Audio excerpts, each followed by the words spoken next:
that means grabbing a bit of discussing the Kelso thing here, just because that's where that seems to be what's going about. Yeah. Yeah. But yeah. Yeah. I just think that's the cool. Thank you very much. Yeah.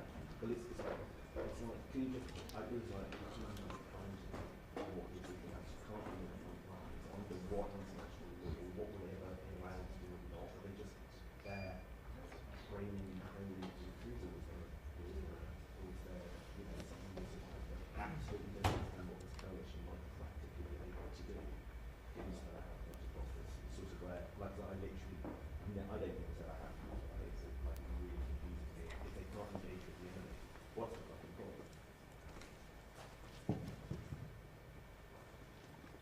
Yeah, yeah, yeah. Yeah. Cool. Okay, we'll do that. Brilliant. Cheers. Can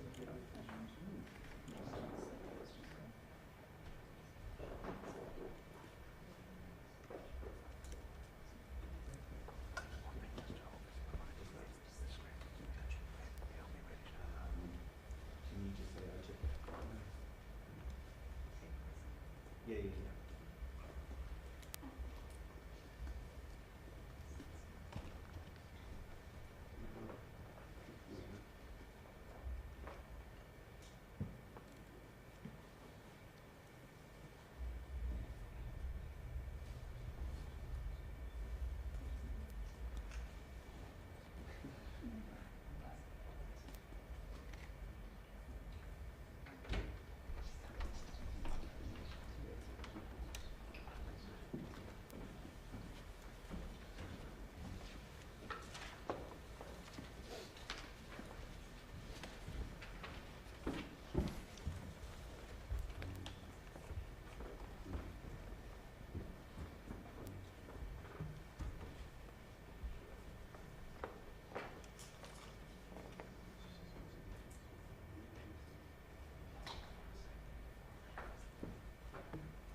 Good afternoon.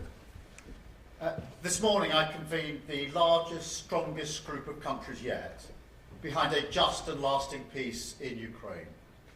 Now, a huge amount has happened since I brought leaders together at Lancaster House here in London. That was just 2 weeks ago. President Zelensky has shown once again, and beyond any doubt, that Ukraine is the party of peace. Volodymyr has committed to a 30-day unconditional ceasefire, but Putin is trying to delay, saying there must be a painstaking study before a ceasefire can take place. Well, the world needs action, not a study, not empty words and conditions. So my message is very clear. Sooner or later, Putin will have to come to the table. So this is the moment. Let the guns fall silent. Let the barbaric attacks on Ukraine once and for all stop, and agree to a ceasefire now. And let's be clear why this is so important. Russia's appetite for conflict and chaos undermines our security back here at home in the United Kingdom. It drives up the cost of living. It drives up energy costs. So this matters deeply to the United Kingdom. That is why now is the time to engage in discussion on a mechanism to manage and monitor a full ceasefire and agree to serious negotiations towards not just a pause, but a lasting peace, backed by strong security arrangements through our coalition of the willing. And we won't sit back and wait for Putin to act. Instead, we will keep pushing forward. So the group I convened today is more important than ever. It brings together partners from across Europe, as well as Canada, Australia and New Zealand, with backing from others too, including Japan. We agreed we will keep increasing the pressure on Russia, keep the military aid flowing to Ukraine, and keep tightening restrictions on Russia's economy to weaken Putin's war machine and bring him to the table. And we agreed to accelerate our practical work to support a potential deal. So we will now move into an operational phase.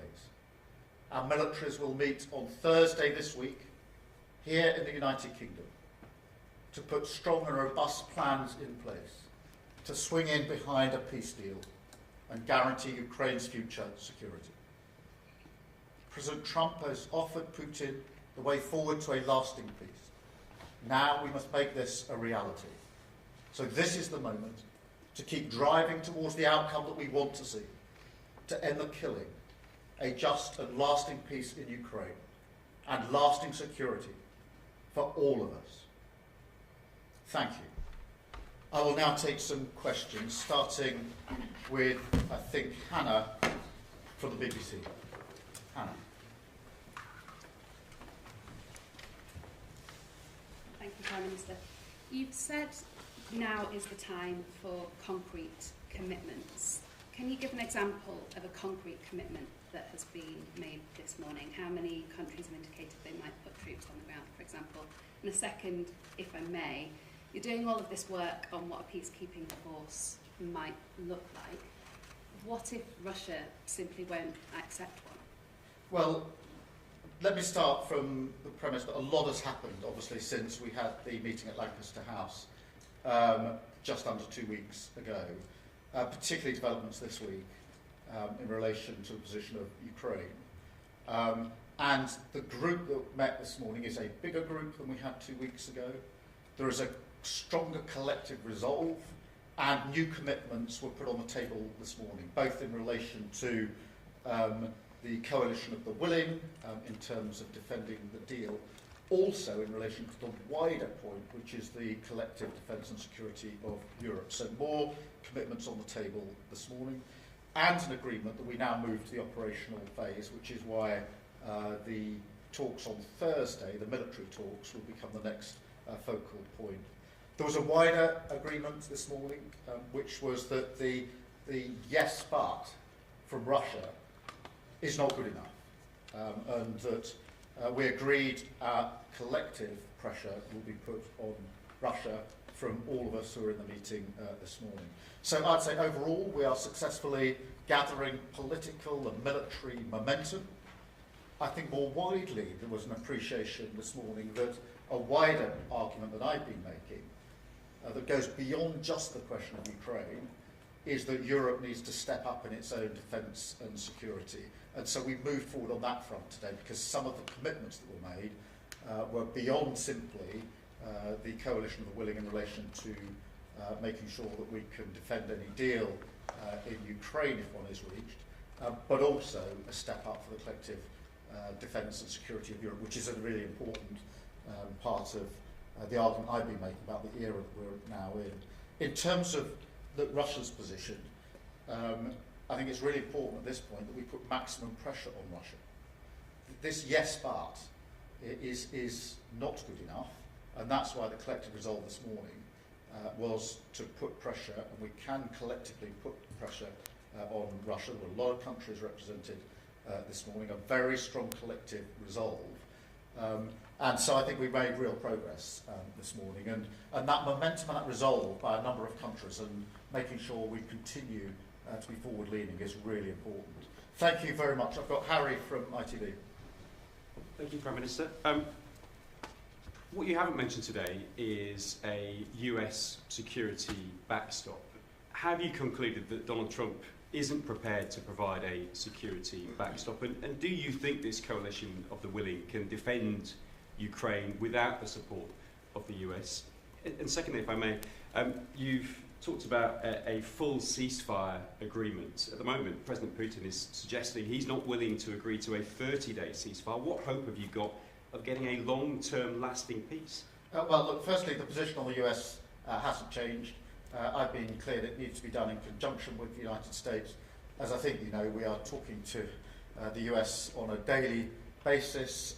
My NSA was over there yesterday, just arrived back this morning. So the position on the doing this in conjunction with the United States hasn't changed, and that's why we're having the detailed discussions that we are. On your wider challenge, that Putin is saying yes, but we need to get him to yes and get round the table.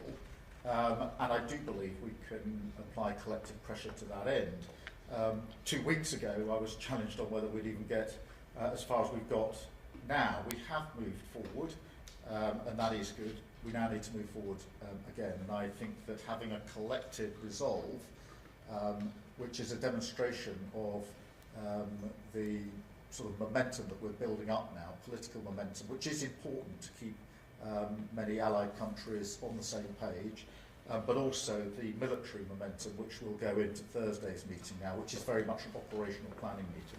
Thank you very much, Sam from Sky. Sam Coates, Sky News. Prime Minister, I'm struggling to work out what the coalition of the willing actually does on the ground. As far as I understand it, UK troops couldn't fire at Russian troops. If Russian troops opened fire, we couldn't retaliate, and nor could anybody else, because of what that would provoke. So is it just some kind of slightly more tepid training mission in reality? What's the basis in international law? What's the remit? And why couldn't the UN be involved? Well, the operational meeting is where the discussions are taking place as to what the capabilities will be. I've indicated a willingness for the United Kingdom to play a leading role in this, and indicated that if it's necessary, that will be troops on the ground and planes in the sky. There are different capabilities from different countries, but those are the operational discussions that are going on in relation to what this coalition of the willing will be able to provide. But obviously, we've got to get a deal first, so there's the pressure that needs to be put on to Russia to get around the table, to get the deal. Then there's a question of a ceasefire for a possible short period, and then the lasting peace that we need to see. But if there's going to be lasting peace, there's going to have to be security arrangements. I've been clear and unwavering about this, because we know from history, recent history, that a deal without security arrangements is not something which Putin respects. And therefore it's in all of our interest to make sure the security arrangements are robust enough to defend the deal and to hold the peace. Otherwise, we'll repeat the history of recent years where Putin will breach the line again. Thank you. Caroline from the Sunday Times. Prime Minister, the Russian leader has said his nation needed guarantees before it would consider the 30-day ceasefire, and later urged Ukrainian troops in the Kursk region to surrender. Given the obvious advantage to Putin of a delay, what are the pressures that you can now use to bring Russia to the table? You've talked in your statement about sanctions. Are you now willing to seize those frozen Russian assets? And also, what is your message to President Trump about the urgency of the situation now, that he must be part of the coalition to bring Putin to the table? I think there are 2 points of pressure. The first is more military capability for Ukraine, and fresh commitments put on the table this morning in that regard. So this group is moving forward on that. That's short-term military capabilities and longer-term military capabilities, because we also see Ukraine playing its own part in any security arrangements, which is very important. In terms of the sanctions, yes, we want to tighten the sanctions still further, and we've discussed this morning how much further we can go, including the question of frozen assets. That is a complicated question, as I think everybody appreciates. So we discussed further sanctions that have got nothing to do with the assets, which we will take forward as a result of this morning's discussion, but also a continuing discussion about what more can be done on the assets themselves. Thank you. Mikey from the Sunday Mirror. Right, Prime Minister, there's a possible, perhaps even likely scenario where Vladimir Putin doesn't come to his senses, where he continues putting unreasonable demands on any ceasefire, on any negotiated settlement, perhaps doesn't even come to the table at all. And in that scenario, we can't be certain that Donald Trump is going to side with us and not with him. What's plan B?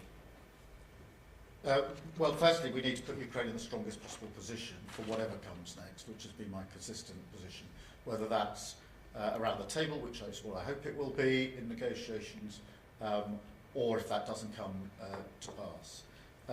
Secondly, on the US and Caroline, I'm sorry, you also asked me about the US. We are obviously talking to the US every day about what happens next. I am clear in my own mind that President Trump is absolutely committed to the lasting peace that is needed in Ukraine, and everything he's doing is geared towards that end. I'm also absolutely clear that the relationship between the UK and the US is the closest of relationships between allied countries, has been for decades and will continue to be for many years ahead. So that's the base on which we're planning, but it is important and reinforces why we need as many countries as possible thinking together, discussing together and moving forward together as a group, which is what we've achieved this morning. Thank you very much. I've got Dan from Politico. Hello, Prime Minister. Dan.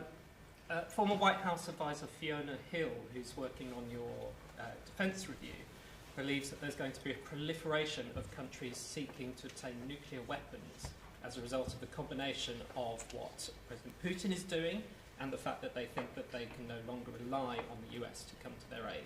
So, do you believe that's going to happen? What do you think you can do to prevent it? And if I may, given PIP benefit is not linked to work, how do you square making PIP harder to claim with your stated aim of getting people into work? Well, on the question of nuclear weapons, obviously our position is that we will do everything we can to prevent any increase in the availability of nuclear weapons. That's been a very clear and consistent position of this government and, to be fair, of previous governments in the United Kingdom. So that remains our position. Look, on welfare, I've made the principles clear enough. We need to support those who need support and to protect them, but at the same time we need to make sure that we support and protect those who need to and are able to get into work, which the current arrangements don't, I don't think, adequately do, and that's why it's important that we make the case for reforming welfare, which is what we're doing. And I've got Anna from the Mail on Sunday. So the examples of pressure you've given, Prime Minister, are things that the UK has done before and to date, and they don't seem to be working considering the Kremlin's response. How are you concerned about that, and is there anything you're going to do to ensure that pressure is actually more effective, perhaps? Donald Trump has just announced specific travel bans for Russian nationals included. Is that something you're considering? Well, look, firstly, the effect of the sanctions on the Russian economy have been pretty profound. We shouldn't underestimate the impact that they've already had.